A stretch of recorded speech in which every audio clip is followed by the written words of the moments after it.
राधे राधे, जय माता दी, हरे कृष्ण, गणपति बप्पा मोरया। तो ये है हमारे श्री कृष्ण धारा का सबसे पहला पहला पहला सोलो पॉडकास्ट का एपिसोड, जिसमें हमने नाम ठाकुर जी की कृपा से रख दिया इसका राधा कृष्ण की महिमा एपिसोड 1। तो आज से हम लोग शुरू कर रहे हैं पॉडकास्ट। गेस्ट पॉडकास्ट जल्दी शुरू हो जाएंगे, सोलो पॉडकास्ट शुरू हो गए हैं। तो आज हम लोग आपको बताने वाले हैं राधा कृष्ण की कुछ पेरी पेरी लीला है। सबसे मेन बात आज हम डिस्कस करने वाले हैं, आपको देने वाले हैं भगवान का एड्रेस। तो पेन कॉपी लेकर बैठेगा, ठीक है? तो चलते हैं, ठीक है? अच्छा, पहले मेरे को बात बताओ, आप लोग क्या कहते हैं? 1 मिनट यार, इंट्रो तो हमने करा ही नहीं। वेट अ मिनट, ऐसे इंट्रो आएगा।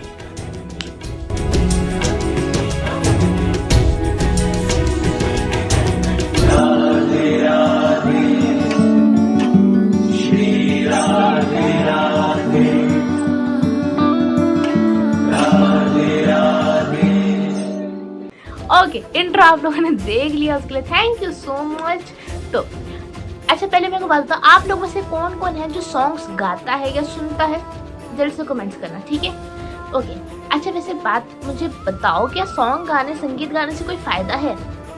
ऑब्वियसली नहीं। पता है क्यों? क्योंकि जब हम सॉन्ग्स गाते हैं, ये संगीत गाते हैं, ये अट्रैक्ट करते हैं हमारे जो आसपास ही मटेरियल वर्ल्ड है, ये बनावटी दुनिया है, मटेरियल वर्ल्ड के लोगों को अट्रैक्ट करने यानी रिझाने का काम करता है। बट यहीं पर अगर हम लोग भजन गाने लग जाए, कीर्तन गाने लग जाए, कोई चौपाई गाने लग जाए, कोई आरती पढ़ ले, या कृष्ण की कथाएं ही क्यों ना हम लोग गाने या बोलने लग जाए, तो ये पता है किसको रिझाएगा? ये यहाँ पे जो हमारे मटेरियल में लोग दिख रहे हैं ना, इनको नहीं रिझाने वाला है। ये रिझाएगा स्वयं जिन्होंने ये दुनिया बनाई है, हमारे प्यारे वन एंड ओनली, हमारे प्यारे मुरलीधर को, यानी हमारे प्यारे ठाकुर, जिनको ठाकुर जी को, जिनको हम पहले से हमारे लल्ला ठाकुर जी, मुरलीधर, सुदर्शन चक्रधारी, पता नहीं क्या क्या बोल देते हैं, ठीक है? तो बड़े प्यार से हम उनको हर नाम देते हैं, क्योंकि हमारे प्रिय है वो। हम हमेशा बोलते हैं अपनी वीडियोस में, ठाकुर जी से रिश्ता बनाना चाहिए। आपका ठाकुर जी से रिश्ता होना चाहिए। स्पेशली वीडियो ना, देखो आजकल की generation media, if you are from today's generation, तो उसको अपने स्टेटस वगैरह पे जरूर शेयर करना। और अगर आप थोड़े से बड़े हैं या थोड़े छोटे हैं, तो भी स्टेटस वगैरह पे शेयर करना, ताकि ज़्यादा से ज़्यादा लोग ये जान सकें कि क्या मतलब है इसका, ठीक है? क्योंकि देखो, ठाकुर जी से रिश्ता बनाने का ना बहुत बढ़िया मतलब है। अगर आपको सिर्फ भगवान समझ रहे हो, भगवान बोल रहे हो, तो आई डोंट थिंक इतना सही होता है। बट उनसे कोई रिश्ता बनाना, उनको दोस्त मान रहे हो, उनको पति मान रहे हो, उनको भाई बोल रहे हो, उनको आप पिता बोल रहे हो, उनको अपना बेटा ही क्यों ना बोल रहे हो, तो उनके साथ आप क्या करो, रिश्ता बनाओ। अच्छा, आपका क्या रिश्ता ठाकुर जी के साथ?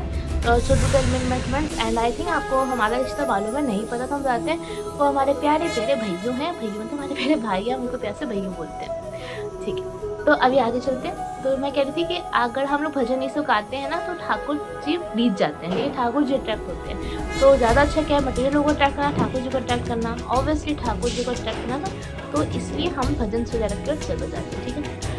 अब हमारे नेक्स्ट टॉपिक, मेन टॉपिक पे आते हैं कि भगवान का एड्रेस क्या है। सो पेन कॉपी आप लोगों का रेडी है, ठीक है? तो नारद जी भगवान से पूछते हैं कि नारायण आप रहते कहाँ हैं, आपका एड्रेस, आपका पता क्या है? तो नारायण बोलते हैं, मैं वैकुंठ में नहीं रहता हूँ, मैं वैकुंठ में नहीं रहता हूँ, मैं वैकुंठ में रहता ही नहीं हूँ, मैं वैकुंठ में नहीं रहता हूँ। तो फिर ना मैं योगियों के हृदय में रहता हूँ। योगी कौन होता है? योगी वो होता है जो योग विद्या में पूरा ऊपर तक पहुँच चुका होता है। योगी के जितने भी सारे गुण हैं, अवगुण है, वो क्या करता है, कैसे उसको रहना चाहिए, ये सब हमें श्रीमद् भागवत गीता में दिया हुआ है प्रॉपरली। इसके ऊपर मैं ब्रीफली वीडियो ले आऊँगी अगर आप लोगों को चाहिए, ठीक है? और यस, इसलिए कहते हैं कि श्रीमद् भागवत गीता उठा लो और पढ़ लो। लाल कपड़े में पढ़े पढ़े पता नहीं कब से पढ़ी है सबके घरों में। लाल कपड़े को बेटा थोड़ा खोल लो और उठा के पढ़ लो, ठीक है? ओके। तो योगी कहते हैं मैं ना वैकुंठ में रहता हूँ, ना मैं योगी के हृदय में रहता हूँ। तो नारायण जी पूछते तो रहते कहाँ हो आप? तो नारायण कहते हैं मैं तो वहाँ रहता हूँ जहाँ मेरे बहुत सारे भक्त मिलकर क्या करते हैं, मेरा कीर्तन करते हैं, मेरा नाम जप करते हैं, मेरी कथाएं सुनते हैं। कोई वीडियो किसी, जैसे मान लो कहीं भी कीर्तन चल रहा है, आपको कोई कीर्तन दिख रहा है, क्या रास्ते यहाँ पे जगराता है, आज यहाँ पे चौकी है, आज यहाँ पे कथा है, तो वहाँ पे ना नारायण खुद प्रेजेंट, तो खुद बोलते हैं मैं जो कीर्तन हो रहा था उसमें जो संगत होती है ना, उनके बीच में संगत कर उधर के चुपचाप जाकर बैठ जाता हूँ, देखता रहता हूँ, अरे अरे ये तो मेरी बातें कर रहे हैं, अरे ये तो मैं हूँ, ये तो मेरी बातें हो रही हैं, मैं तो यहीं रहूँगा, यहाँ मेरी बातें होती हैं। तो इसलिए कीर्तन वगैरह सब अटेंड करो। आप लोग वीडियो चला के से लग भी सकते हो, बहुत सारे लोग इकट्ठे बैठो, वीडियो सुनो, क्या कथा सुनो। अगर आपको किसी कथा में नहीं जा पाते हो तो आजकल तो ऑनलाइन प्रेजेंस है, बस आपको अंदर से होना चाहिए कि यार हमें करना है, ठीक है। जैसे हम लोग पार्टीज करने का बहाना ढूंढते हैं ना, हमें ये चीज़ करने का बहाना ढूंढना चाहिए कि हम कैसे कर सकते हैं, कैसे अच्छी चीज़ अपने अंदर ले सकते हैं, कैसे पॉजिटिव इन्फॉर्मेशन अपने अंदर ले सकते हैं, कैसे कृष्ण को अपने अंदर बसा सकते हैं। कृष्ण हम सबके अंदर है, हम सबके अंदर कन्हैया बसे हुए हैं, बस हमें अपने अंदर को उनको झांकना है, उनको देखना है कि हाँ यार हमारे अंदर तो कृष्ण है। मतलब ऐसे देखो अपने कृष्ण को कि जब यार तुम इतना कृष्ण में हो जाओ, कृष्ण के अंदर अपने को देखो, when you see a mirror, तुम्हें उसमें कृष्ण दिखाई दे रहे हैं, तुम्हारी रिफ्लेक्शन है, तुम्हें कृष्ण की रिफ्लेक्शन दिखाई दे रही है। तो वो भक्ति की बहुत बड़ी सीमा होती है, बहुत बड़ा वाला प्रेम होता है। उसके बाद में डिटेल बात करेंगे। अब आते हैं हमारे मेन सेकंड मोमेंट पे, ध्रुव महाराज। देखो ध्रुव महाराज पता कौन है? ध्रुव महाराज नारायण के वो भक्त हैं जिन्होंने बहुत छोटे आयु में नारायण को पा लिया था, भगवान को पा लिया था। वो उनकी एज थी उस वक्त 4 साल की। और पता कितने साल की तपस्या करोगे? देखो यार जान लीजिए, हम लोग कहते हैं कि ब्राह्मण साधु ये सब तपस्या करते हैं, अपना सब कुछ छोड़ छाड़ के जाके हिमालय में जाके तपस्या करते हैं। तो वो तपस्या करते होंगे 1000 2000 साल, तब जाके कहीं ना कहीं नारायण का क्या होता होगा, दर्शन प्राप्त होता होगा, राइट। पर ध्रुव महाराज की स्टोरी बिल्कुल अलग है, क्योंकि उन्होंने सिर्फ 5 महीने की तपस्या की थी। सिर्फ 5 महीने की तपस्या में नारायण ने उन्हें दर्शन दे दिए थे। जस्ट इमेजिन, नारायण ने 5 महीने की तपस्या में उन्हें दर्शन दे दिए। तो जब 5 महीने की तपस्या में उन्हें दर्शन दिए ना, तो सारे साधु कहने लगे कि ध्रुव अभी छोटे हैं ना, इसलिए उन्हें दर्शन हो गए होंगे। या ध्रुव राजा के बेटे, ध्रुव जी राजा के बेटे थे, यानी राजकुमार थे। तो कह रहे कि राजा के बेटे हैं इसलिए जल्दी दर्शन दे दिए होंगे। भगवान तो सिर्फ राजाओं के बेटों को ही मिलते हैं, राजकुमारों को ही मिलते हैं, हमें भला क्यों मिलेंगे? हम तो अपना सब कुछ छोड़ सकते हिमालय के हैं। तो ऐसे साधु ये सब चीज़ें बोल रहे थे, ठीक है। तो ये बात फैलती फैलती पहुंची नारायण के कानों तक। तो नारद जी ने नारायण से पूछा कि भगवान आपने ध्रुव को इतनी जल्दी दर्शन क्यों दे दिए? यहाँ इतने सारे संत हैं, 1000 2000 साल आपकी तपस्या करते हैं, तब भी इन्हें दर्शन नहीं देते, पर ध्रुव को आपने 5 महीने की तपस्या में दर्शन दे दिया। तो नारायण कहते हैं मैंने ध्रुव के नियम नहीं देखे कभी भक्ति में। मैंने कभी ये नहीं देखा कि ध्रुव मेरी कितनी भक्ति करता है, रोज कितनी मालाएं करता है, ध्रुव क्या क्या नियम पालन करता है, सुबह कितने बजे उठता है, क्या खाता है, क्या पीता है। मैंने कभी ये नहीं देखा। मैंने कभी ये नहीं सोचा कि ध्रुव मेरे से मांगना क्या चाहता है, कि मैं जब उसको दर्शन दूंगा वो मेरे से क्या मांगेगा।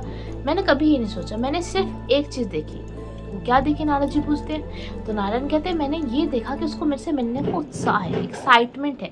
जैसे बचपन में यार होता है ना जनरली कि ये बर्थडे आ रहा होता है, तो we are so excited, like ये हमारा बर्थडे आ रहा है। तो जनरली ऐसी एक्साइटमेंट अगर हमें होगी ना कि यार हमें भगवान से मिलना है, तो नारायण एक क्षण में प्रकट हो जाएंगे। भक्ति का सबसे बड़ा मूल नारायण ने यहाँ पे बताया है कि अगर तुम्हारे अंदर दोस्त, अगर तुम्हारे अंदर उत्साह है ना भगवान से मिलने का, नारायण एक क्षण में आ सकते हैं। So this is episode 1। इसके आगे एक कथा और है, वो मैं आपको नेक्स्ट एपिसोड में बताऊंगी, क्योंकि एपिसोड आएगा थोड़ा लंबा हो जाएगा। तो नेक्स्ट एपिसोड आऊँगी, तो नेक्स्ट एपिसोड के लिए जस्ट कमेंट करें कि इसके आगे की एक कथा मैं इसके साथ जोड़ने वाली हूँ। अच्छा, आपको ये पॉडकास्ट से क्या समझ आया? Do tell me in the comment section. Okay, जय माता दी, राधे राधे।